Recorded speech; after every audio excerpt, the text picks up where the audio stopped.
কিভাবে বর্ণিত করব? মেয়র না মন্ত্রী না বন্ধু? ববি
প্রিয়াম্বলের,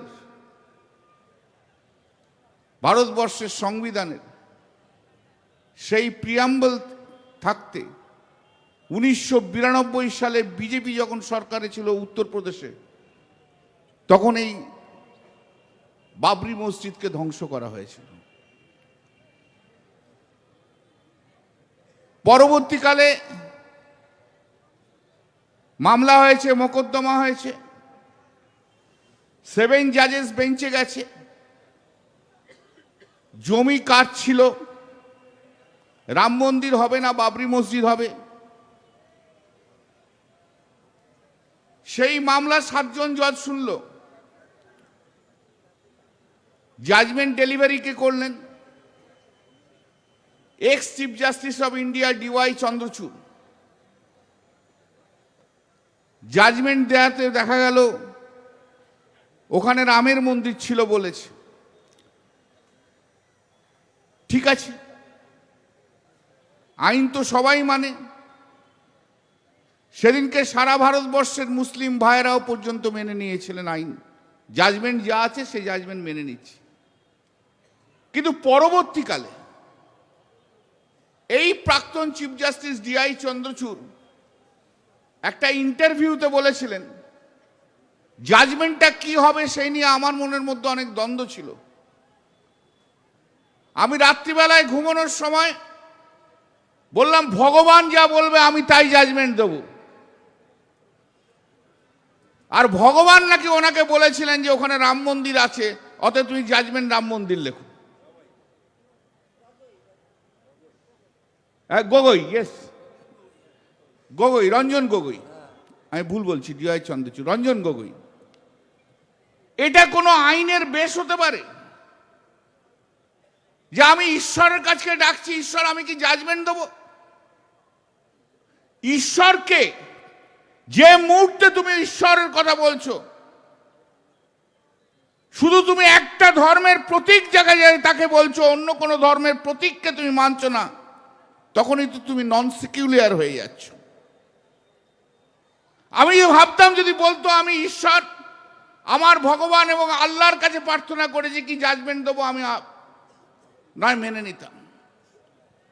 যে জাজমেন্টের ভিত্তি হচ্ছে ঐশ্বরিক আশীর্বাদ, আইন নয়, লিগ্যাল ফ্রেমওয়ার্ক নয়, সেই জাজমেন্ট নিয়ে নিঃসন্দেহে আগামী দিনেও বিতর্ক থাকবে। আমাদের এখানেই একজন এক্স সুপ্রিম কোর্ট জাজ আছে, আমি তাকে নাম বলে আর তাকে এম্বারাসিং পজিশনে ফেলতে চাই না। তিনি আমাকে বলেছিলেন যে এটা কোনো জাজমেন্ট হলো?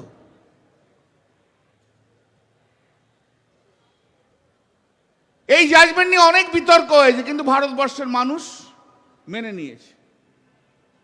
সংহতি দিবস আমরা পালন করি সর্বধর্মকে নিয়ে। তৃণমূল মমতা বন্দ্যোপাধ্যায় যখন যুব কংগ্রেসে ছিলেন, তখন থেকে সংহতি দিবস পালন করা হয়। আমার আজও মনে আছে যে 6 ডিসেম্বর 1999 যখন বাবরি মসজিদ ভাঙা হলো, তারপরে কলকাতা শহরে সন্ধ্যের পর কারফিউ জারি হয়েছিল এবং দিদি প্রতিদিন সন্ধ্যে 6টা থেকে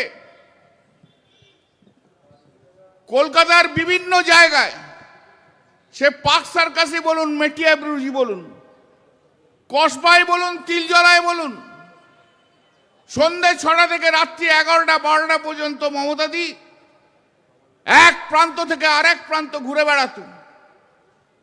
কারণ আমি সেই সময় যখনই কোনো ডিফিকাল্ট সময় আসতো, ইলেকশন আসতো বা অন্য কোনো ডিফিকাল্ট সময় আসতো, দিদি আমাকে ডাকতেন অফিসে বসার জন্য। যে অফিসটাকে এখন দেখছেন, প্রচুর লোক আছে, প্রচুর কিছু জিনিস আছে, আমাদের সময় অত কিছু ছিল না।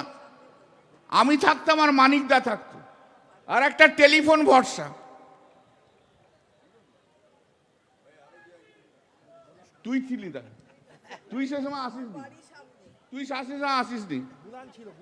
ববি ছিল না, ববি অনেক পরে এসছে। ও যাই বলুক না কেন, আরো ছিল, ববি ছিল না, না না অরূপ ছিল। আমি অফিসের কথা বলছি। তো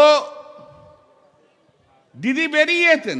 আমার দিদির একটা, আমাদের সঙ্গে একটা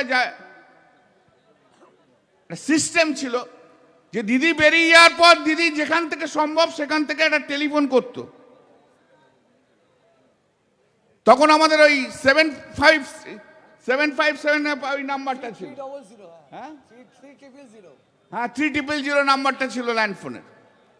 তো আমাদের কাছ থেকে খবর নিতেন এবং দিদি সব জায়গায় ঘুরে বেড়িয়েছে, সব জায়গাতে যা যা প্রয়োজন আছে সেসব প্রয়োজন মেটাতেন। সেদিনকে কিন্তু সিপিএম এর জ্যোতিবাবু পশ্চিমবাংলার মুখ্যমন্ত্রী ছিল। একদিনের জন্য, একটা সন্ধ্যের জন্য সেদিনকে কিন্তু মুসলিম ভাইদের পাশে সিপিএম এর কেউ যে দাঁড়ায়নি। ওই কলকাতা শহরে একমাত্র দাঁড়িয়েছিলেন মমতা বন্দ্যোপাধ্যায়, আর কাউকে দেখতে পাওয়া যায়নি। এবং কারফিউ দিদি ফিরতো রাত্রি 11টা, 11:30, 12টায়, আমরা বসে থাকতাম। এবং আমি ওইখান থেকে নফরকুণ্ডু রোড যেতাম, দিদির গাড়িতে কারফিউ পাস ছিল, সেই গাড়িতে আমি নিয়ে যেতাম। এখনো আমার সেই কথা মনে আছে। এই সংহতি, হিন্দু মুসলিমকে নিয়ে একসঙ্গে চলার প্রচেষ্টা, যখনই মুসলিম সম্প্রদায়ের মানুষ কখনো বিপদে পড়েছে বা অন্য কোনো সম্প্রদায়ের মানুষ কখনো বিপদে পড়েছে, তাদের জন্য প্রথম যিনি ছুটে গেছেন তার নাম হচ্ছে মমতা বন্দ্যোপাধ্যায়। এ আজকের জন্য নয়। আমি যবে থেকে রাজনীতি করছি, আমি তখন থেকে মমতা বন্দ্যোপাধ্যায়কে সেই জায়গায় দেখেছি। ছেড়ে দিন কলকাতার কথা, যদি রাত্রি 8টার সময় খবর আসতো যে পুরুলিয়াতে অমুক জনকে মারা হয়েছে, ইরেসপেক্টিভ অফ রিলিজিয়ান, পলিটিক্যাল কারণে, গোটা রাত ধরে জার্নি করে যে আগে যে পৌঁছতো তার নাম হচ্ছে মমতা বন্দ্যোপাধ্যায়। সেই জন্য আমাদের সব সময়ের জন্য যারা আমরা দিদির সঙ্গে রাজনীতি করেছি, যারা আমরা দেখেছি যে মমতা দি বিপদে পড়লে কেমন করে মানুষের পাশে যেয়ে পৌঁছয়, তাদের কাছে সত্যিকারের নেত্রী হিসেবে ভারতবর্ষে চিহ্নিত হয়ে থাকবে। এই জায়গা কেউ কোনোদিন মুছে নিতে পারবে না।